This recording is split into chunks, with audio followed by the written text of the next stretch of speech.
Chercheurs et chercheuses de vérité, salam alaikum. Je fais cette vidéo par rapport à Issa ibn Maryam. Chez les sunnites, ils sont persuadés que Issa ibn Maryam va descendre sur terre à la fin des temps. Il va rétablir la justice et que pendant 1000 ans, les gens vivront en paix. Et moi, je dis que ça, c'est dans les hadiths et le Coran dit le contraire, qu'il est mort et qu'il ne reviendra pas. Dans les hadiths, ils disent, alors c'est dans les hadiths. Parce que faut savoir que les musulmans, quand ils ont conquis le monde, ils ont conquis l'Afrique du Nord par exemple, la majorité des Maghrébins étaient chrétiens. Et quand l'islam est arrivé, ils avaient cette croyance chrétienne. Il y avait beaucoup de gens chrétiens. Et ils croyaient à la venue de Jésus à la fin des temps. Bon, il n'y avait pas que les Maghrébins, hein, des chrétiens, il y en avait partout, hein. Il y en avait en péninsule, il y en avait Fichem, c'est-à-dire au nord d'Arabie. Et ils ont introduit leurs croyances dans l'islam à travers des hadiths. Mais le Coran, il dit tout à fait le contraire. Alors nous allons poser la question au Coran, comme je fais toujours d'habitude. Nous allons poser la question au Coran, lui poser la question, est-ce que Isa ibn Maryam, est-ce qu'il va revenir à la fin des temps ou pas? Bon, je fais cette vidéo en réponse d'un commentaire d'une sœur qui me suit de très près. Elle s'appelle Maria Al-Andaluz. Alors elle dit salam à tous. Elle m'a fait aujourd'hui un commentaire. Je sais que la question que je vais poser n'a rien à voir avec ta vidéo. Désolé Shakir, mais je sais pas comment te contacter autrement. Alors déjà me contacter c'est pas possible parce que moi mes abonnés je leur réponds sur YouTube, hein. J'ai pas de contact avec mes abonnés. Alors elle dit je réfléchis au prophète Jésus et ça. En effet, j'ai toujours pensé que Dieu l'a ramené vers lui vivant, et qu'il reviendra au moment de l'Apocalypse. Mais s'il y a des gens qui pensent qu'il est mort, qu'en pensez-vous? Moi je cherche dans le Coran, mais c'est très confus. Je vous remercie à tous, votre aide, salam. Donc je vais te répondre, sœur. Pour moi, Issa, il est mort. Allah l'a fait, c'est-à-dire qu'il a pris son âme et il ne reviendra pas. Il reviendra juste le jour de la révélation. Nous allons poser la question au Coran et le Coran va nous donner la réponse. Nous allons sur Surat Al-Ma'ida, verset 116. Alors, le moment où Allah dira Ô Isa, fils de Maryam. Alors ça, c'est le jour de la résurrection. Il lui posera la question. Là où tout le monde, il faut imaginer que tout le monde est rassemblé devant Dieu. C'est le jugement dernier. C'est le jour de la résurrection. C'est là où une partie rentre en enfer, une partie rentre au paradis. C'est Dieu qui juge. Donc, il pose la question à Issa. Et Issa doit répondre. Parce qu'il faut savoir que le jour de la résurrection, même les prophètes seront jugés. Il n'y a pas que nous, hein. Les prophètes aussi seront jugés. Dieu leur posera aussi la question, est-ce que tu as vraiment dit ce que je t'ai demandé de dire? Est-ce que tu as vraiment fait ce que je t'ai demandé de faire?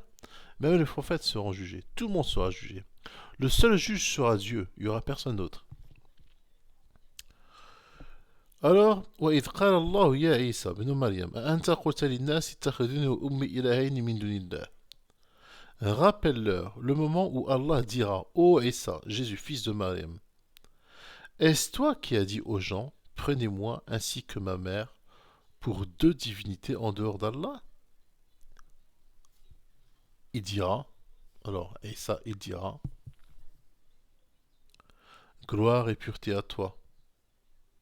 Il ne m'appartient pas de déclarer ce que je n'ai pas. Ça, c'est mon verset préféré, hein.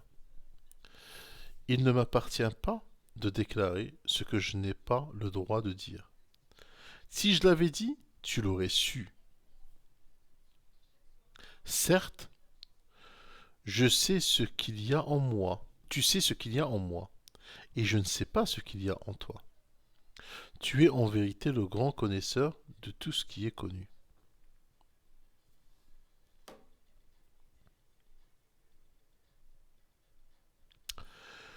Je ne leur ai dit que ce que tu m'avais commandé. adorez Allah, mon Seigneur et votre Seigneur, et je fus témoin, alors c'est là que ça devient intéressant, ce qui nous intéresse, et je fus témoin contre eux aussi longtemps que je fus parmi eux. Je répète, et je fus témoin contre eux aussi longtemps que je fus parmi eux. Puis quand tu m'as rappelé, c'est-à-dire quand tu m'as fait mourir, c'est toi qui fus leur observateur attentif, et tu es témoin de toutes choses. Donc, وَكُنْتُ عَلَيْهِمْ شَهِيدًا مَا دُمْتُ فِيهِمْ. C'est-à-dire que Isa alayhi salam, si imaginons, dans 10 000 ans, avant la fin du monde, il réapparaît, il ressuscite. Il ressuscite. Et il meurt après. Est-ce qu'il pourra dire cette phrase? Est-ce que cette phrase-là, il pourra la dire? Ben non. Réfléchissez. Ben non, il ne pourra pas la dire. Il ne pourra pas dire ça. S'il ressuscite dans 10 000 ans. Parce que dans 10 000 ans, quand il va ressusciter, qu'est-ce qu'il va voir? Il va voir une population chrétienne dans les églises qui adore Jésus en tant que fils de Dieu. Donc s'il dit Allah, je ne sais pas ce qui s'est passé quand tu m'as fait mourir, ça veut dire qu'il va mentir à Dieu. À votre avis, est-ce que Jésus, le jour de la résurrection, va mentir à Dieu? Il va pas mentir à Dieu.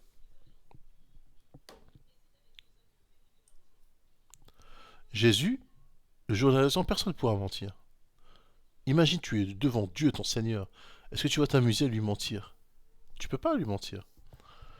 Donc, il va pas lui dire le jour de la résurrection, euh, euh, je ne savais pas, tu m'as fait mourir, et je ne savais pas, après quand tu m'as fait mourir, tu étais le seul témoin contre eux, moi j'étais inattentif de ce qui se passait, d'accord? Il va pas dire ça. Si il ressuscite, imaginons dans l'hypothèse qu'il ressuscite, qu'il revient sur Terre un jour, donc le Coran dément les hadithistes. Les hadithistes croient fortement que Isa va revenir sur Terre. Et le Coran dit que non, Isa ne va pas revenir sur Terre. Vous voyez, وَكَفَرُوا بِآيَاتِنَا. Kafaru bi-ayatina. Qu'est-ce qu'il veut dire par là, Allah? Ils ont mécru, ils ont traité nos versets de mensonges. C'est ça, c'est ça. Ils ont traité nos versets de mensonges. Vous savez, dans ce sujet, je peux parler pendant 1 heure et demie. Il y a d'autres versets où inni mutawaffika wa rafi'uka ilayya. Je te prends ton âme et ensuite je t'élèverai vers moi. Wa rafi'uka ilayya, c'est-à-dire rafi'uka il martaba الرفعة ليس برفعة جسدية هي رفعة معنوية parce que les juifs quand il a dit je vais te prendre ton âme, il n'a pas dit je vais t'élever et ensuite je vais te faire mourir. Non, il a dit je vais te faire mourir et ensuite je vais t'élever. Donc l'élever, ça serait l'élever par rapport à la croyance juive. Parce que pour les juifs, dans leur croyance, celui qui est mort sur une croix, crucifié, il est maudit. Donc Dieu a voulu l'élever dans sa dignité, l'élever. Voilà, fait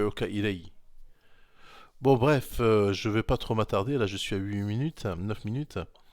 Je vous ai prouvé que Isa alayhi salam ne reviendra pas et que le Coran dément les hadithistes et que, pour répondre à la sœur par la même occasion, que le Coran ne dit que Isa ne reviendra pas. Salam alaikum.